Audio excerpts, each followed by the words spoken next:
Bem, pessoal, estamos aqui mais uma vez para a nossa aula de hoje e nós agora vamos trabalhar as instituições eclesiásticas em Pernambuco, pessoal. As instituições eclesiásticas em Pernambuco. Quando a gente fala em instituições eclesiásticas, a gente está falando do quê? A gente está falando exatamente da religião do Estado, da religião que estava predominando nessa capitania aqui de Pernambuco. No caso, pessoal, a gente sabe muito bem que os colonos, os colonizadores que vieram para esse território, que vieram para essa terra, eles tinham sim uma religião oficial, né, e eles começaram a disseminar, a apregoar, né, essa religião aqui no estado de Pernambuco. Espera só, pessoal, só cair aqui um minutinho.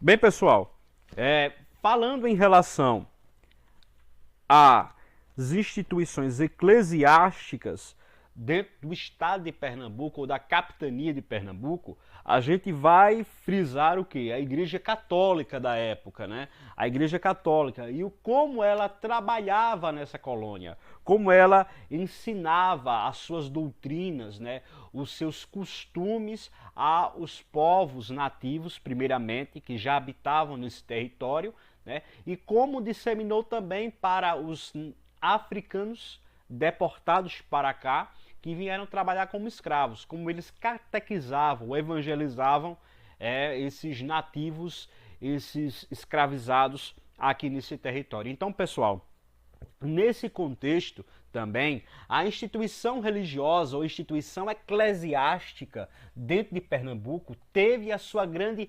relevância social, teve a sua grande importância social dentro desse cenário de colonização, porque a igreja ela teve envolvimento direto nesse período, teve envolvimento direto com a coroa portuguesa, né? Então a relação entre a coroa portuguesa e a relação com a igreja foi uma relação muito próxima, muito íntima. Até então, isso a gente vai voltar um pouco no passado, né? Ali por volta do ano de 1520, quando se iniciou a Reforma Protestante, propriamente dita, no século XVI, a gente vai ver que Portugal e Espanha se mantiveram católicas, né? Ou se mantiveram ao lado do Papa, também por uma questão política, no envolvimento político que se havia aí. Então, com essa relação, Portugal, ela sempre foi ou sempre permaneceu como um estado propriamente dito dependente ou participante envolvido com a Igreja Católica da época. Então, na época, a Igreja Católica, né, a instituição eclesiástica aqui mencionada, ela tinha a sua relevância em obrigar, né, obrigar certos costumes ao povo, certas tradições, obrigatoriedades que eram necessárias para os católicos aqui nesse território. Bem, pessoal, tem um texto aqui que eu preparei para vocês que a gente vai trabalhar um pouco sobre como eram as atividades da instituição eclesiástica, das instituições eclesiásticas, lembrando que depois vieram as outras instituições, como os protestantes, como os judeus, que também vieram para esse território, mas no período mais na frente da história.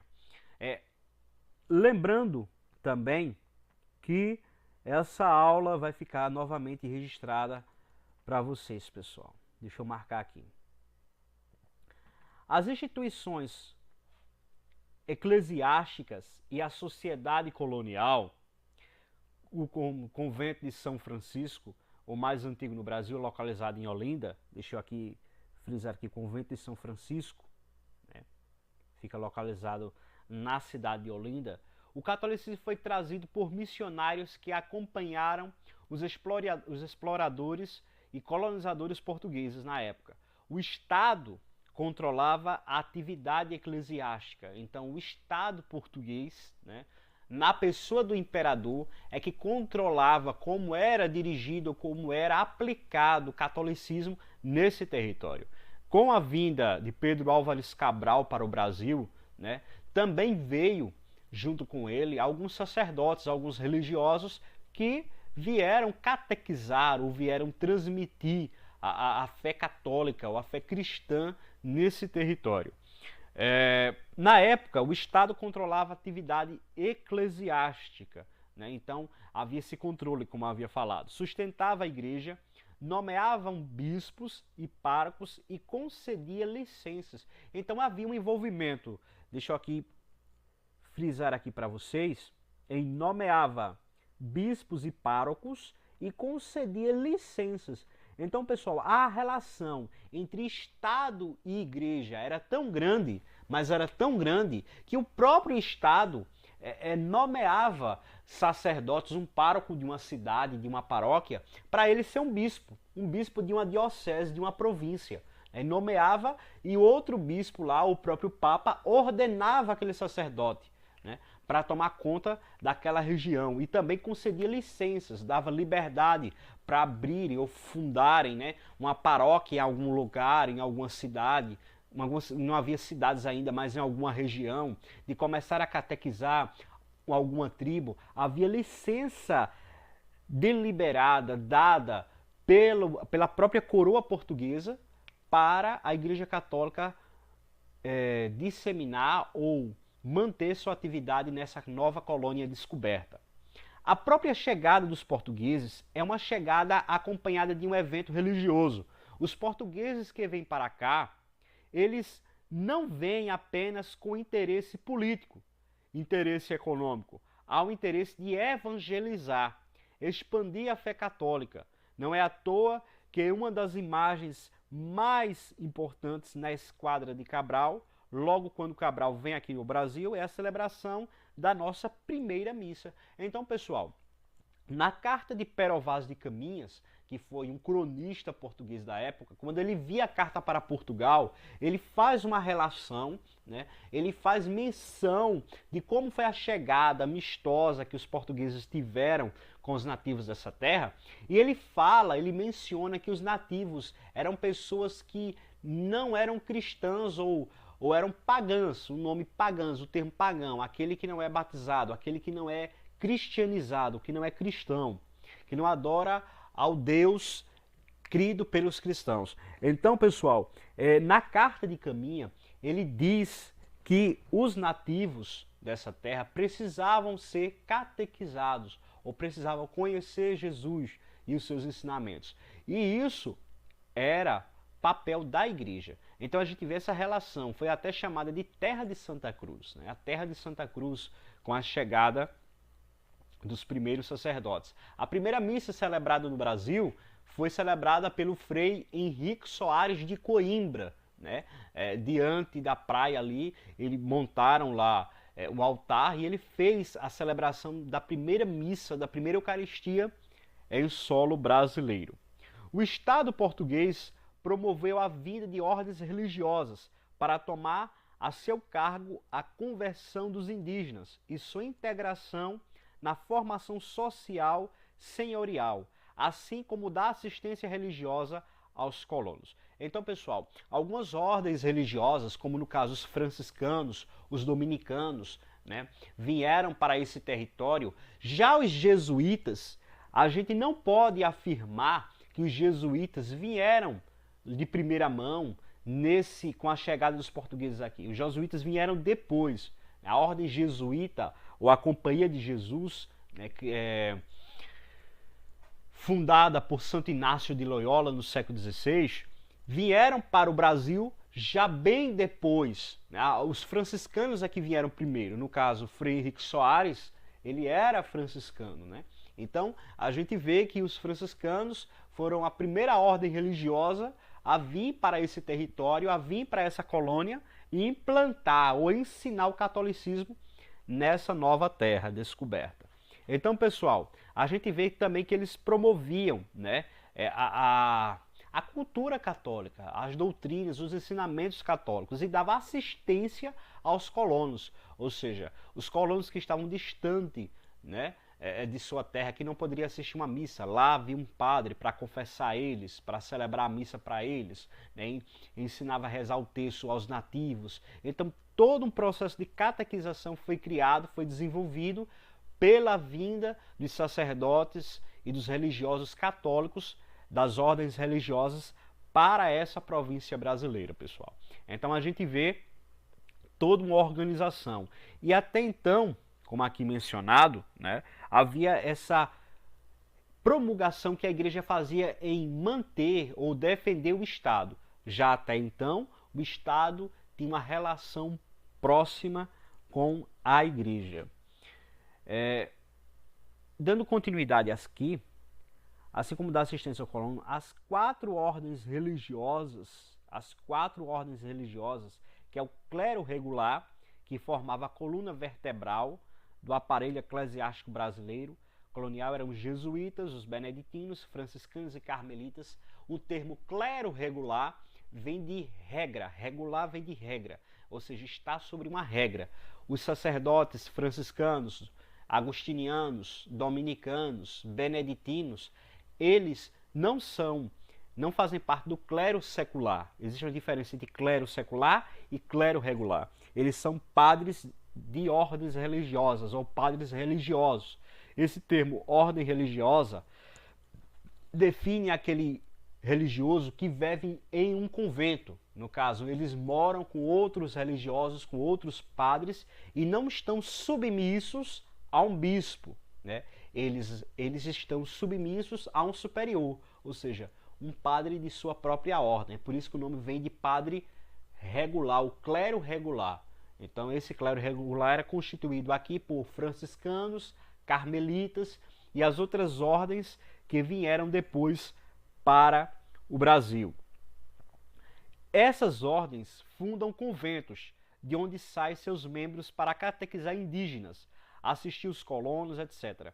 Também criam e mantêm seminários, importantes centros de formação do clero. Os seminários são tipo escolas onde abrange os seminaristas, né, os rapazes que vão estudar para o sacerdócio. Eles moram naquele lugar, estudam naquele lugar para a sua formação eclesiástica, né? Então também se funda os seminários. Depois eles saem e vão conviver com a sociedade ao seu redor, ou seja, morar nas paróquias, nas casas paroquiais, no caso o padre. E também criam e mantêm seminários e importantes centros de formação do clero, destacando-se os colégios dos jesuítas. Os primeiros jesuítas chegam ao Brasil em 1549, veja só, em 1549, bem depois da chegada dos portugueses. 1549 foi o ano da chegada dos jesuítas, através do padre José de Anchieta, conhecido como o maior catequizador, né, do Brasil nessa época. Então a gente vê a chegada, né, dos jesuítas nesse território. Os primeiros jesuítas chegam ao Brasil junto com o primeiro governador-geral, que é Tomé de Souza. A gente poderia até considerar como o primeiro presidente nesse contexto. Em Pernambuco, assim como em outras regiões, fundarão colégios, pois o governo metropolitano a eles confiaram o ensino público. O ensino público, né, começou e perdurou também por um longo tempo na mão dos jesuítas. Então as escolas, as primeiras escolas públicas que nós tivemos aqui nessa colônia foi criada, foi fundada por sacerdotes, por padres jesuítas. Então a gente vê essa importância, né, ali por volta do século XVIII, que se tinha dos religiosos, da Igreja Católica, da instituição eclesiástica nesse território, pessoal. Nós temos apenas uma questão que nós vamos trabalhar aqui. São 5 questões, né, que eu preparei para vocês. Aqui essas 5 questões, cortando aqui para a nossa tela, a gente vai ver essas 5 questões fáceis e simples que a gente vai trabalhar sobre a questão da religião oficial do Brasil. Sabemos que o Brasil atualmente não tem uma religião oficial, porque o nosso país hoje, né, na nossa atualidade, ele é um estado laico, né, ele é aberto a todos. Mas no período colonial, qual foi a religião oficial do Brasil? No caso, a alternativa 1 foi a Igreja Católica. 2. Quais ordens religiosas vieram para Pernambuco? Vieram 2 ordens religiosas de grande relevância para Pernambuco. Foram os franciscanos e os carmelitas, né? Alternativa 3. Havia liberdade religiosa em Pernambuco? Antes da chegada dos holandeses? não havia liberdade religiosa em Pernambuco. Então, se a gente for pegar no contexto da chegada dos colonos aqui em 1500, não havia liberdade religiosa, ou seja, estava apenas na mão da Igreja Católica. 4. Qual era o envolvimento da Igreja com a coroa portuguesa? Uma relação de proximidade, né? Você vai colocar uma relação de proximidade, ou seja, a Igreja e o Estado tinham essa proximidade, que até então, como no texto aqui mencionado, a Igreja, os padres, eles recebiam o encargo de serem bispos, eram nomeados, né, para algum lugar através do próprio imperador. Então o Estado e a questão eclesiástica, a Igreja, tinha uma relação de proximidade, né, uma relação muito próxima. A quinta e última questão: quais eram as proibições da Igreja naquela época, pessoal? Então, algum fator muito bom para a gente trabalhar é a questão das proibições que a Igreja impusera a essa colônia. Primeiramente, as proibições: não poderia ter outro tipo de culto religioso nesse território, a não ser o culto católico. Não era permitido, né, o envolvimento em feitiçaria, magia, né, nesse território. Também não era permitido, né, a questão, mesmo que isso existisse, mas não era permitido a questão da exploração do escravo no território. Por mais que existisse a exploração, por mais que os negros fossem para o tronco, mas mesmo assim a Igreja ensinava que não era permitido a opressão, a humilhação que os colonos faziam com relação ao escravo. Também não era permitido, né, que um católico, tanto o homem quanto a mulher, né, tivessem relações antes do casamento, né, apenas a partir do casamento que começava a ter as suas relações íntimas, né, entre homens e mulheres. Né. Então a gente vê também que era proibido para a Igreja, e isso serviria até de excomunhão à pessoa que praticasse determinadas coisas. Então, pessoal, a Igreja, ela teve esse papel de educar no período colonial, de formar uma sociedade, né, e de criar, né, principalmente o estado de São Paulo, por exemplo. Para quem não sabe, São Paulo foi criado, né, pelos sacerdotes jesuítas. E algumas outras cidades do Brasil foram fundadas por religiosos católicos, e principalmente os jesuítas, que ficaram a par da educação no Estado brasileiro.